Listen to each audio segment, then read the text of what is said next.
Intro. Low ambient drone fades in, barely audible, no melody. There is a specific kind of fear that only exists when you are alone in a house. Not the fear of the dark. Not the fear of what might be outside. The fear that something is already inside. The fear that you are not as alone as you thought. The three people who sent me these stories know exactly what that feels like. They were home alone when it happened. And none of them have felt completely safe in their own house since. Story number 1. Story 1, The Speaker.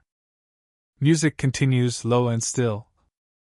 I need to start by telling you what kind of person I am, because it matters for this story. I am not someone who scares easily. I grew up in a house where the doors were never locked. In a town where nothing ever happened. I lived alone for 3 years in college in a ground floor apartment, and never once thought twice about it. I slept with the window open. I am not a nervous person. I say all of that so you understand that what I am about to tell you genuinely frightened me. Because things that frighten me do not come easily. It was a Wednesday night in November. I was 26, living in a rental house in a quiet suburb outside of Columbus. My roommate Kara had gone home for the week to visit her family. So I had the place to myself. I got home from work around 7, made dinner, watched something on TV, and went to bed early. Standard Wednesday. I woke up at 2:14 in the morning. I know the exact time because I looked at my phone the second my eyes opened.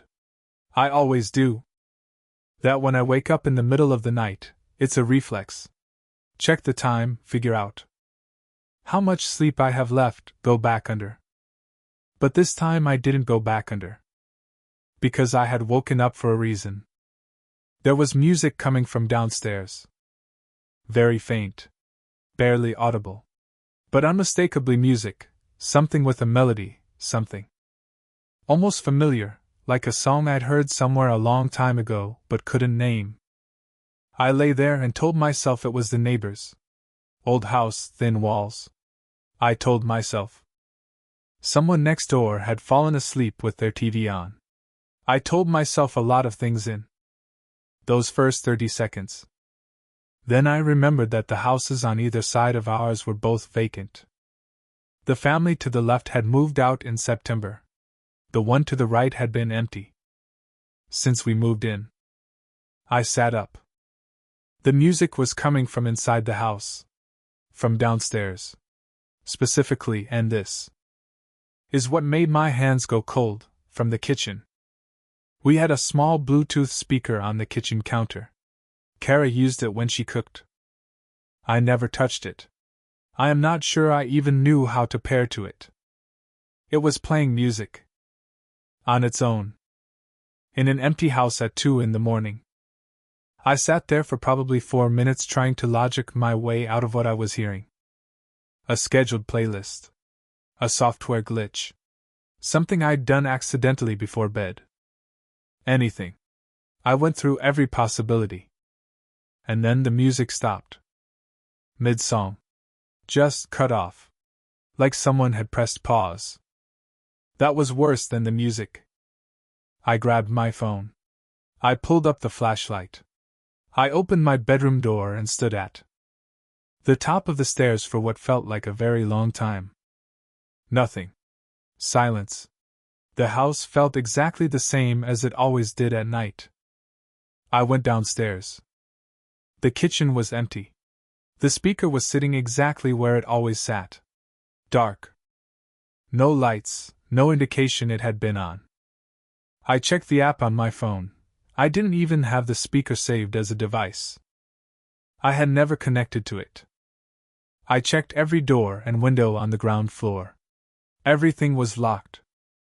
Everything was exactly as I'd left it. I went back to bed and did not sleep.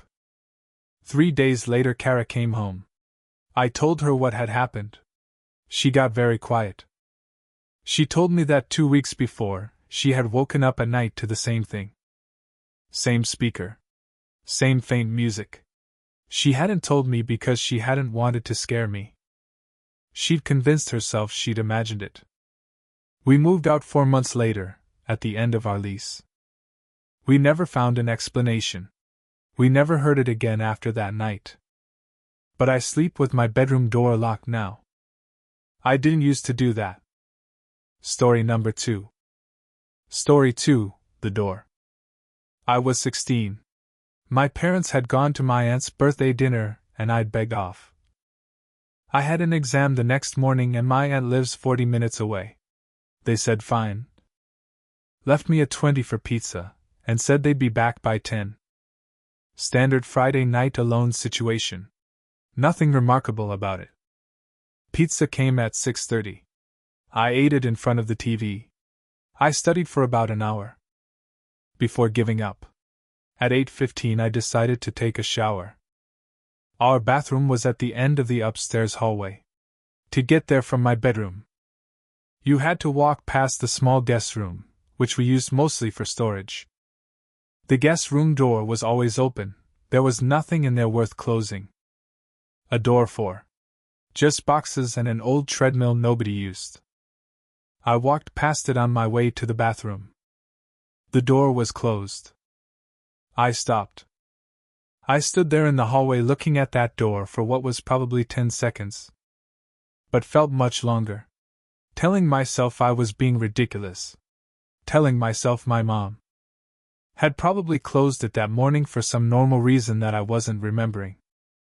Telling myself to stop letting horror movies live in my head. I went to the bathroom. I showered. I kept the shower short. When I came back out into the hallway with my towel, the guest room door was open again. I did not look inside. I went directly to my bedroom and I locked my door and I sat on my bed with my back against the headboard and my phone in my hand for the next hour and 45 minutes. Until I heard my parents' car in the driveway. I never told them. I was 16 and I knew exactly how it would sound. I looked up the history of the house once, years later, out of curiosity. Nothing notable. Previous owners for 12 years before my parents bought it. A family. Nothing on record. I still don't have an explanation for the door. What I know is that it was always open before that night. And it was always open after. Just not during. Story number 3. Story 3, The Smell. I want to be clear about something before I start. I did not imagine this. I know how this kind of story sounds. I know that the easiest explanation for anything strange is that the person telling it is confused, or scared, or remembering it wrong. I am not confused. I was not scared until after. And I remember it perfectly. I am 31 years old. I own a home. I have a dog named Chester. I have a very normal, very unglamorous life. I am telling you this because I want you to understand the person this happened to. About 8 months ago I came home from a weekend trip. I'd been visiting a college friend about 3 hours away, left Friday after work, came back Sunday afternoon. Chester had stayed with my neighbor, who watches him when I travel. I pulled into my driveway at around 2 in the afternoon. Sunday. Sunny day. Nothing unusual. I unlocked my front door, pushed it open, and stopped. My house smelled like coffee. Fresh coffee. Not old coffee, not the ghost of a pot made days ago. Fresh. Like someone had brewed a pot in the last hour. I stood in my doorway for a long moment. Then I went inside. My coffee maker was on the kitchen counter where it always is. Cold. I touched the carafe. Room temperature. Nothing had been brewed in that machine recently, and if it had, the auto shutoff would have turned it off hours ago. I went through every room. Bedroom fine. Bathroom fine. Spare room fine. Nothing was missing. Nothing was moved. Every window was locked. The back door was locked. The garage door was closed. There was nobody in my house. I picked up Chester from my neighbors and didn't say anything about it. I spent that night going through every logical explanation I could think of. Air freshener I'd forgotten I'd used. A candle. Something in the walls. None of them were satisfying. None of them smelled like fresh coffee. 2 weeks later I had a carbon monoxide detector installed, new locks put on every door, and a basic security camera system set up at the front and back entrances. I have reviewed that Sunday's footage many times. The cameras show my driveway from Friday evening until I pull in Sunday afternoon. No one approached the house. No one came to either door. No one was there. My house smelled like coffee that nobody made. 8 months later I still sleep with Chester at the foot of my bed. I didn't used to let him up there. I do now.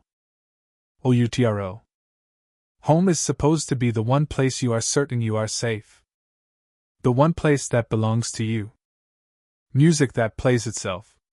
Doors that close on their own. A smell with no source. Maybe there are explanations for all of these things. Maybe there aren't. What I know is that the people in these stories checked. They looked. They searched. They went through every logical possibility. And they still don't have answers. Thank you for listening. If something has happened to you in your own home, something you still can't explain, my email is in the description. I read every submission. Subscribe for new stories every Friday. And maybe tonight sleep with the lights on.